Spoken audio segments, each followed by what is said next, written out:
একটা কথা আছে, যিনি ঝড়ের আগের নিস্তব্ধতা বোঝেন তিনিই ঝড়কে নিয়ন্ত্রণ করেন।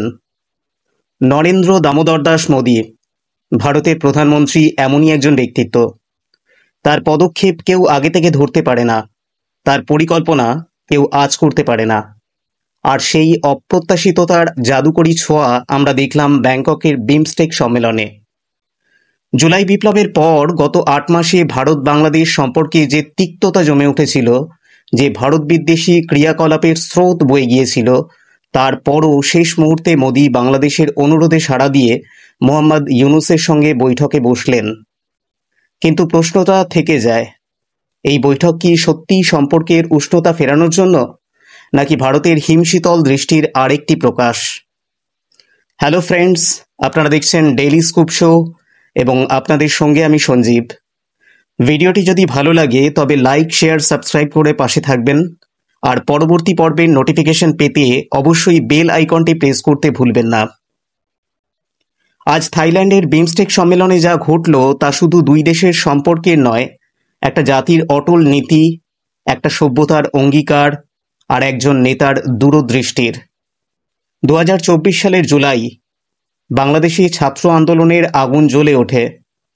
শেখ হাসিনার সরকার ভেঙে পড়ে, তিনি ভারতে আশ্রয় নেন, আর তারপর থেকে শুরু হয় এক অভূতপূর্ব অধ্যায়। বাংলাদেশে হিন্দু সংখ্যালঘুদের ওপর হামলা, মন্দির ভাঙচুর, সম্পত্তি লুণ্ঠন, এসব ঘটনা ভারতের দিকে তাকিয়ে একটা প্রশ্ন ছুড়ে দেয়, আমরা কি চুপ থাকব? ভারতের জন্য বাংলাদেশ কেবল একটা প্রতিবেশী নয়। 1971 সালে মুক্তিযুদ্ধে ভারতের রক্ত আর ঘাম মিশে আছে বাংলাদেশের মাটিতে। সেই ইতিহাসের বন্ধন, সেই ত্যাগের স্মৃতি, এগুলো কি এত সহজে মুছে ফেলা যায়? কিন্তু গত ৮ মাসে আমরা যা দেখলাম তাতে ভারতের ধৈর্যের পরীক্ষা হয়েছে। ইউনূসের নেতৃত্বে বাংলাদেশে অন্তর্বর্তী সরকার চরমপন্থী শক্তির উত্থানে চোখ বন্ধ করে যখন হিন্দুদের ওপর আক্রমণের ঘটনায় নীরব থাকে, তখন ভারতের মনে একটাই কথা জাগে, এই বন্ধুত্বের মূল্য কতটা? আর এই প্রেক্ষাপটেই আসে ৪ঠা এপ্রিল ২০২৫ ব্যাংককে বিমস্টেক সম্মেলন। বাংলাদেশের পক্ষ থেকে বৈঠকের অনুরোধ আসে। সবাই ভেবেছিল হয়তো ভারত এড়িয়ে যাবে, কিন্তু মোদী রাজি হলেন। কেন? এটা কি দুর্বলতা? না, এটা ভারতের শক্তির প্রকাশ। কারণ মোদী জানেন, সত্যকে মুখোমুখি না দাঁড় করালে সত্য কখনো জয়ী হয় না। বৈঠক শুরু হয়, মোদী আর ইউনূস মুখোমুখি। পাশে বসে আছেন পররাষ্ট্রমন্ত্রী এস জয়শঙ্কর আর জাতীয় নিরাপত্তা উপদেষ্টা অজিত দোভাল। এই দুজনের উপস্থিতি একটা স্পষ্ট বার্তা দেয়, ভারত এখানে কেবল কথা বলতে আসেনি, ভারত এখানে নিজের অবস্থান জানাতে এসেছে। মোদী এই বৈঠকে সরাসরি জানিয়েছেন, বাংলাদেশে হিন্দু সংখ্যালঘুদের নিরাপত্তা নিয়ে ভারত গভীরভাবে উদ্বিগ্ন। তিনি জানান, এই ঘটনাগুলো শুধু আক্রমণ নয়, এটা আমাদের শেয়ার করা ইতিহাসের ওপর আঘাত। তিনি ইউনূসের কাছে দাবি করেন, এই অত্যাচারের ঘটনাগুলোর তদন্ত করতে হবে, দোষীদের শাস্তি দিতে হবে। এটা কোনো অনুরোধ ছিল না, এটা ছিল ভারতের প্রত্যাশা। কিন্তু মোদী এখানেই থামেননি। তিনি বলেছেন, ভারত একটা গণতান্ত্রিক, শান্তিপূর্ণ, সমৃদ্ধ বাংলাদেশ চায়, কিন্তু সেই সম্পর্ক হতে হবে পারস্পরিক শ্রদ্ধা এবং সংবেদনশীলতার ভিত্তিতে। এই কথার মধ্যে লুকিয়ে আছে একটা হিমশীতল সতর্কতা। ভারত বন্ধুত্ব চায়, কিন্তু ভারত নিজের মর্যাদা দিয়ে আপোস করবে না। ইউনূস কি বললেন? তিনি বললেন, বাংলাদেশ ভারতের সঙ্গে সম্পর্ককে মূল্য দেয়। তিনি শেখ হাসিনার প্রত্যর্পণের কথা তুললেন, কিন্তু ভারতের জবাব ছিল স্পষ্ট, এই বিষয়ে এখনই কিছু বলার নেই। কেন? কারণ ভারত জানে শেখ হাসিনা এখন ভারতের অতিথি, আর ভারত কখনো নিজের অতিথিকে বিপদে ফেলে না। বৈঠক শুরুর আগে মোদীর শরীরী ভাষা ছিল অত্যন্ত গুরুত্বপূর্ণ। মোদীর জেস্চার, পশ্চার এগুলো বলে দিচ্ছিল, ভারতের অবস্থানে কোনো নড়চড় নেই। পররাষ্ট্র সচিব বিক্রম মিশ্রের সাংবাদিক সম্মেলনে এই বার্তা আরও পরিষ্কার হয়। ভারত বাংলাদেশের সঙ্গে সম্পর্ক চায়, কিন্তু শর্তে।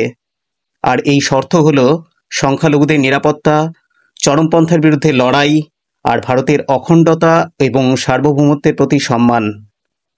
এখন প্রশ্নটা আসে, ভারতের এই অবস্থান কেন এত শীতল, কেন এত দৃঢ়? উত্তরটা সহজ কিন্তু গভীর। ভারত একটা সভ্যতা। এই সভ্যতা হাজার বছর ধরে নিজের মূল্যবোধ নিয়ে বেঁচে আছে, আর সেই মূল্যবোধের মধ্যে আছে ন্যায়, ধর্ম এবং সত্য। বাংলাদেশে যখন হিন্দুদের ওপর হামলা হয়, যখন মন্দির ভাঙা হয়, তখন ভারতের কাছে এটা কেবল একটা ঘটনা নয়, এটা একটা আদর্শের ওপর আক্রমণ। মোদী এই বৈঠকে একটা লাইন বলেছেন যা অত্যন্ত গুরুত্বপূর্ণ। যে কথা পরিবেশকে বিষাক্ত করে তা এড়ানোই ভালো। এই কথার মধ্যে লুকিয়ে আছে ভারতের মানসিকতা। ভারত চায় না বাংলাদেশের সঙ্গে সম্পর্কে তিক্ততা বাড়ুক, কিন্তু ভারত এটাও স্পষ্ট করে দিয়েছে, রেড লাইন ক্রস করলে আমরা নীরব দর্শক হয়ে থাকব না। গত ৮ মাসে বাংলাদেশে যা ঘটেছে তা ভারতের জন্য একটা চ্যালেঞ্জ।